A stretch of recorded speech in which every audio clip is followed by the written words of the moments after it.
But right now, we got a little tradition of our own here on the show. We talked to my man, Lee Foster, courtside with Sammy B and Lee. We usually do it every Tuesday and Friday, getting you ready for high school basketball for that particular night, or take a look back at what happened over the weekend. And we welcome in Uncle Leroy to the show, 1310 WDPN on this Tuesday afternoon, the day before Christmas Eve. Sam, what's up, buddy? I'm doing good. How about you? I'm doing good. Got a little guest here with me. Wanted to come say hello to Uncle Sammy. Uh-oh. I'm waiting, because we're on this delay, so I haven't seen you yet, but I think you'll be popping into my screen here any second. Dun, dun, dun, dun. There it is. Or any year. Who knows? Where is Uncle Leroy? Where is he? Still not on there. I'm coming. Our bandwidth must be there it is. Cam Bam. Say hi. How you doing, little man? He's just hanging out. Nice. Day with Dad today. All right. You're off all week, aren't you, Shooter? I'm off all week. Cam's got to work though. He's got ball boy duties tonight and Saturday for your guest at 410. Very good. All right, Cam. Cam, you ready for Christmas, buddy? Say yes. Yes. There we go. All right. Well, you and your sister have a great Christmas, okay? Thank you. Thank you. All right, buddy. I'll see you soon. All right, man. Hoops. Here we go. We're counting down 2025, and what do we know? What do we know about Stark County basketball? We talked about this a little bit last Friday before our game, but what do we know about who are the contenders right now as we take a look at it? It's crazy to think that 2 or 3 weeks in, I know we've talked about this off the air, but that it's almost coming into view already. I mean, I think that North Canton, Hoover, and McKinley are by far the top two. Massillon could be that wild card that I didn't expect to be as good. They lost some guys last year with Chris Knight and a few guys to graduation. So I think tonight is a big Stark County kind of eye-opener to how good is Massillon, how good is Hoover when those two get together at 7 o'clock over in Tigertown. And then obviously McKinley's got some big ones coming up here too. So another 3-4 weeks, I think we have a very clear picture through the trees, kind of where it's at right now. But I think, in my opinion, those are kind of the two teams that stand out to me. And I thought Alliance was kind of the next one in the lower divisions. But then they go lose to West Branch on Friday night, and I didn't expect that at all. So we've seen a lot of stuff, and it's only about 3 weeks into the season. I'm with you. I got Hoover, McKinley, Hoover 1 and 2, and I've been trying to, out of the 20 area teams, I've been trying to find a diamond in the rough, somebody that's going to maybe pull a Perry. You know what I mean? Start out slow and get better. And I'm looking at Central, and they're struggling to score right now. They only scored 31 against Warren Harding the other night. Right. But they get a big schedule coming up, and they could get better. And I'm looking at Alliance, some of the talent that they've got. Sure. And I go back to the Federal League, and I look at, okay, here's what we got. Look at some teams in the EBC. I've come up with a team. Uh-oh. And you're going to think I'm nuts. Everybody's going to think I'm nuts. But I'm just saying, if they don't let what has happened to them bog them down, okay, I think Glen Oak could be very dangerous by the end of the year. Am I nuts? I go off the start that they had against McKinley the other night at the Fieldhouse, and I said, whoa, this is not an 0-3 team. I think maybe if they mentally keep it together, sure, that they could be dangerous. I'm looking at their schedule now. I mean, they lost to Hawken, Perry, Menor, McKinley, Hoover, right? So ideally you lost to the best two teams in the league. Perry's only win is against Glen Oak. Menor's always good. Hawken, I know, is kind of an AAU factory now. So their schedule has been very challenging to start. So you could be right. After the first half, I saw McKinley. I thought, my goodness, they can beat anybody. I think their next 2 weeks, by the time they play your alma mater on January 10th, they're going to have now played Ursuline, Jackson, Lake, Greene, and Central.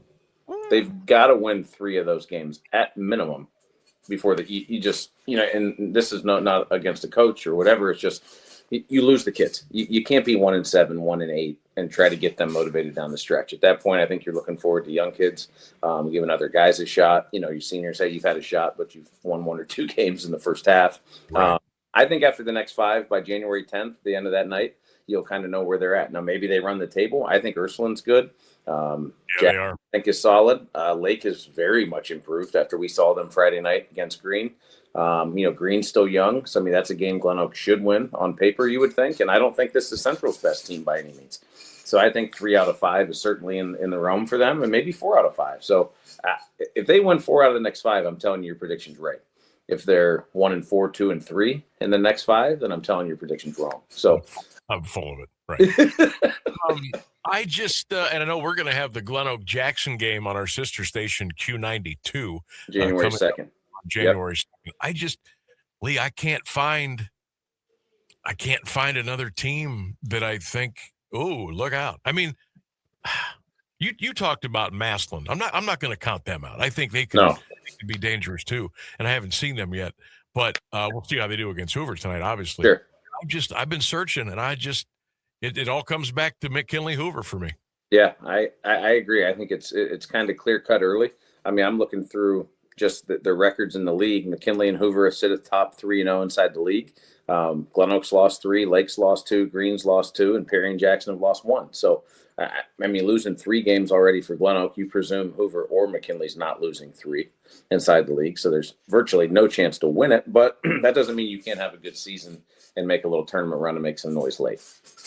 So talking about this Hoover Maslin game tonight over in Tigertown, Yep. What may we learn after this one's over tonight? Obviously, we don't know who's going to win yet, what the game's going to be like, but what may we know that we don't know when we get up tomorrow morning?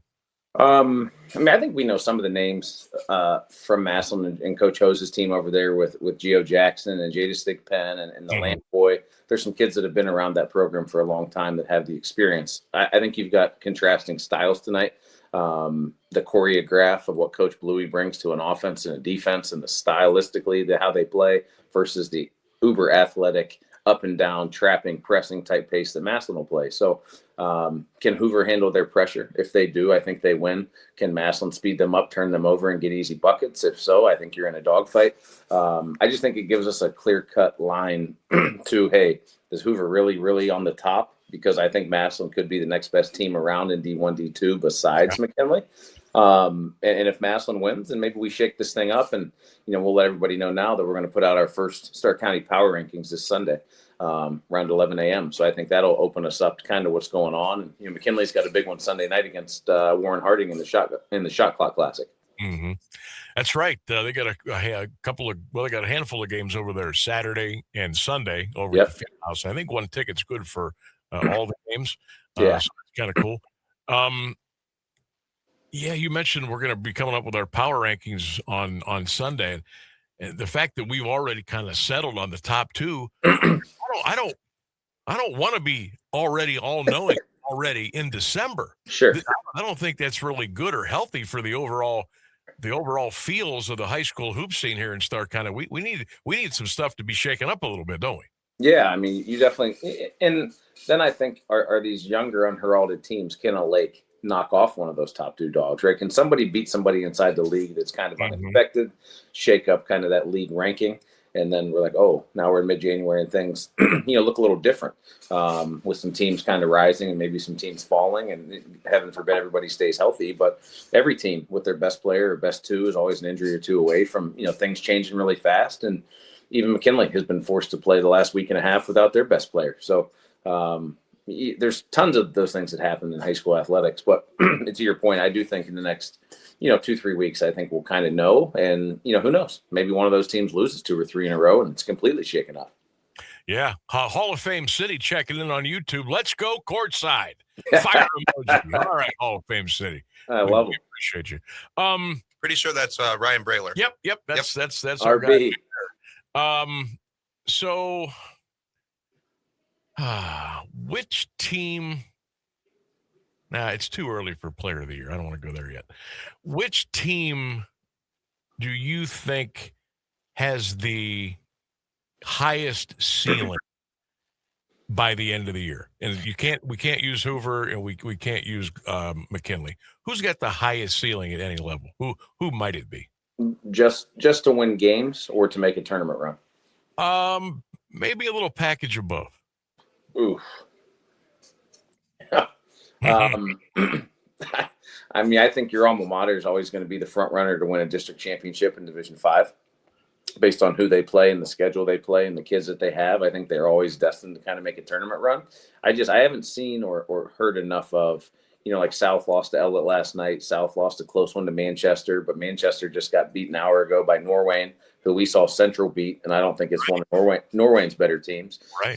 So kind of some of these smaller schools I thought might be okay are kind of not showing me that yet. So I think we'll figure that out too here shortly in the next month. But I honestly, I don't see anybody yet.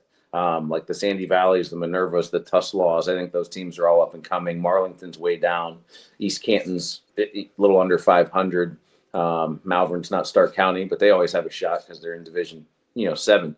So, but I don't see anybody besides those top two that are really going to be ready to, have an 18-win season or when they go to the regional, in my opinion. Yeah, I'd kind of be there too with you. Lee Foster is our guest.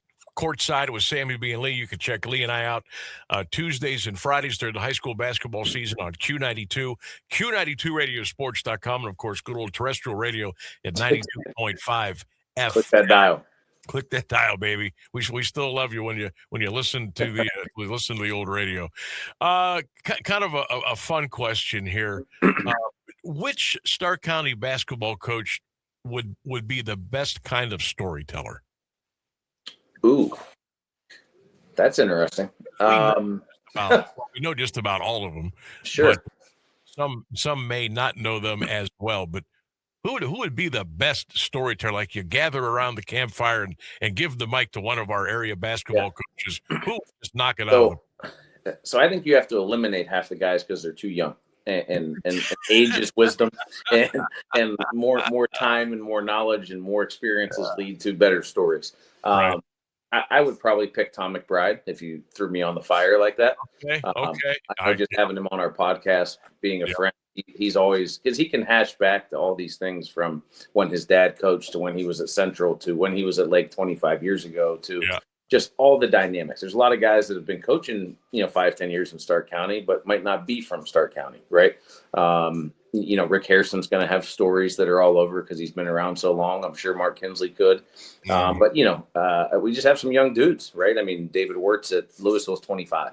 Mitch Bottleson's, 29, 30 years old. 100%. Mitch Bottleson was my ball boy at Glen Oak in 2002 or 3. So it shows you how far that is. But yeah, that's probably my pick. Who would be yours? I'm gonna go Rich Hart from Minerva because he's done it twice now. Sure. And he is still a gym rat. And I think some of the players that he's had and the experiences and the stories, and I think being from the small town of Minerva, I think would lend to some pretty good stories. So not the same vein, but I do like that. Rich Hart would have the old school versus new school from being in it, getting out of it, coming back to it. I really enjoy at the coaches preview every year listening to Matt Vole speak. Because I think the perspective is because I always look at coaches as heroes. And I think being a high school head coach right now in 2025, almost 26, is probably the most thankless job you get. I mean, I was a head coach, 7-8 years ago. I mean, it's so much work. 90% of what you do is not even on the court. These guys work tirelessly, and all they do is get beat up all the time. Right now, you're the punching bag of the town, where I think in the 70s, 80s, 90s, they were putting statues up because you were the hero and you were on this pedestal. So I envy all these guys for still doing it, the work they do. I know what it takes. I know what they, the time they put in. But yeah, Coach Foles always said that. I always viewed coaches as heroes, and that always kind of stuck to me. Like, hey, when I grew up, that's who I looked up to. So I think it's still that way for the kids in their programs, as long as mom and dads and the dinner table aren't bashing coach. But that's coaches look up to. A lot of kids that don't have the best home lives, a lot of kids that are from divorced families, whatever it may be, that guy or gal that's sitting at the head seat could be, impacting them for the rest of their life in some way or another. Yeah. Bigger than basketball at that point. You know what I mean? 100%. We talked about the shot clock classic coming over to the field house. Shooter, when are we going to have a shot clock in Ohio high school basketball? When is it go? No more talk. No more. We can't afford it. When are we going to get? When's it going to happen? I mean, trying to get the OHSAA to do anything fast is an uphill battle, as we know. I mean, we should have had it yesterday. We should have had it 5 years ago. And I think that 99% of coaches now are in favor of it, right? I don't think you see as much. Let me use like a Randy Montgomery tri-way, North Canton Hoover, 4 corners, hold the ball 2-3 minutes. We don't see that as much. Now, there's some teams that are incapable of scoring a lot of points, but not because they're holding the ball, right? They just don't score it well. But kids now, I don't think want to play slow. And I don't think kids want to be disciplined enough to just sit there and hold it for 90 seconds, right? There's a time and place of the game where that's effective, and you can do that to close the game, end the game, get on the foul line. But I don't think kids want to do that. Kids want to play fast. Kids want to shoot and score. But, yeah, we need it now, and I don't know who we can talk to, but I'd like to see it. Those games will be fun. I'm going to go watch a couple of those games and see how those go this weekend. And I don't think many teams will even get to the point where you even need it or it was even a factor. I 100% agree. I don't even think – I don't want to sound like – I don't even think it's that big of a deal now. I think because, think about 24 seconds is a pretty good amount of time that you'd be able to get a shot off. And I'll take it a step further. If you would have told me that the state of Ohio would have said okay to NIL before we had a shot clock in high school basketball, I'd have said you're out of your mind. I agree with you. And I even think some of the guys that are deemed as playing slow or guys that want to hold it or guys that don't play fast, i.e. Atomic Bride, i.e. a Mike Bluey, right, just for the style that they play. Both those guys really want it because they think, and I think everybody else would agree, that they're good enough as coaches that the shot clock won't matter because they'll scheme that shot at the right time, when they want it, when they need it, and they'll manipulate the game the same way they do now. They'll just do it in a new confine of, hey, now we got 40 seconds or 35 seconds. It's going to take us 20 to do what we want to do, and then we'll go score. So I think it's fun when it comes. I hope it's not more than 35. I mean, the quarter's only 8 minutes, right? I'm thinking no more than 35. Yeah, I mean, my guess is they'll do 40 to start and see how it goes, but I'd like to see it just be at 30. I mean, 24-second like the NBA is not enough, but I think 30 or 35 would be great, and I think they'll start – my guess is they'll start at 40, give it a year trial run, and then they'll make some adjustments from there. Interesting. All right, Lee Foster, our guest here on the Sam Bourquin Show, 1310 WDPN, Q92 Radio, YouTube channel, all over social media. All right, good day for you to come on today. Not only we get to talk a little hoops, but you're going to take the holiday quiz. You ready? I didn't even read it today, so I'm not even prepped. All right, let's do it. Here we go. Merry Christmas. Yes. Question number 1. What's the best way to walk off a win in sports? Ooh. Walk off a win. Anything you want. Full count grand slam, bottom of the ninth. Nice. That's a good one. We're getting a lot of those in. Question number 2. Favorite Christmas song and the artist who performs it? Ooh, I don't know about artist. Cam, what's your favorite Christmas song? This is more my wife, but Cam just yelled Rudolph, so we'll go Rudolph the Red-Nosed Reindeer for Cam. Rudolph the Red, and we'll say Bird Alives. Yeah, there we go. All right. Question number 3. Favorite holiday tradition that you still enjoy today? I don't know that we do anything crazy for the holidays. I think it's just like your Christmas Eve. You go to church, you get everything ready. Obviously, the milk and cookies, all that thing for the morning. I think it's just the time with family. Being around your kids, letting them live it, and seeing it through their eyes is probably the most special thing for me. Yeah, that's the best part. You're in the sweet spot too. Yeah, it should be a good one this year. A lot of good years left. That's I missed that. Holy cow. Dylan B said, let me sleep in. There is nothing like watching the little ones with the twinkle in the eye and you can't beat it. Nothing better. All right, partner. Merry Christmas to you and the Foster fam. Be safe. Enjoy the rest of your week off. Maybe I'll run into you at a gymnasium this weekend. Who knows? I might pop up. But I love working with you and great friend and great friendship. And we'll keep this train rolling. All right. Absolutely. And we'll obviously won't be on the radio tonight, but I am going to take Cam over to the game. So I'll be at Massillon and Hoover. And if you haven't told the masses that we won't be on on air tonight, I will be sending Twitter updates all night from Massillon Hoover, so I'll get those quarterly updates over, so we can still get some game interaction tonight on X and Facebook and Instagram. I'll be retweeting. Hey, do they have Keno machines over at Massillon or no? I know a few places. Okay, I just checked. All right, man. Talk to you. Home of the Cameo Burger. See you, buddy. Yeah. Lee Foster at Courtside with Sammy B and Lee, our guest here on the show, 1310 WDPN. Quick break. We'll come back.